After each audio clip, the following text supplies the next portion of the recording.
Matagal na simula noong huli tayong nagkaroon ng video upang talakayin ang Tongits-E. Ngayon, balikan natin ang ilang bagay tungkol sa Tongits-E.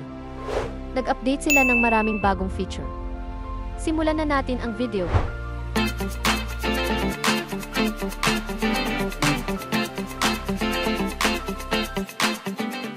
Kamakailan lamang, may mga bagong update ang Tongits-E. Ang pinakatampok na update ay makikita sa dulo ng video. Una ay ang feature na manood ng video para makatanggap ng reward.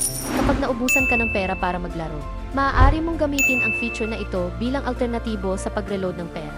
Ngunit hindi nito masisiguro na makakapaglaro ka ng matagal. Sa halip, ang halaga nito ay sapat lamang para sa ilang laro. Bukod dito, nagdagdag din sila ng pass, kung saan maaaring kumpletuhin ng mga manlalaro ang mga task para makatanggap ng reward. Nagbibigay ito ng maraming chips.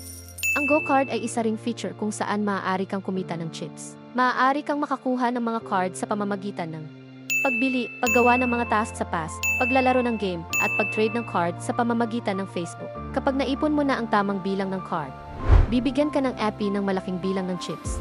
At ito ang huling mahalagang pagbabago. Tinanggal nila ang feature na makapagpapalit ng pera. Isang malungkot na balita ito para sa mga tagahanga ng Tongits-E. Sa kasalukuyan, hindi na maaaring mag-cash out ng totoong pera tulad ng dati sa Tongits-E. Ngunit mayroon pa ring isang promising na API na mabilis ang cash out. Sa pamamagitan ng Cash at Maya, ito ang Tongits-E. Ang API na ito ay maihigit sa 12 klase ng card games para sa iba't ibang karanasan. Sa tulong ng Cash at Maya, pinapayagan ng API ang mabilis na pag-withdraw ng pera. Bukod dito, may mga event para kumita ng chips sa Facebook at sa laro.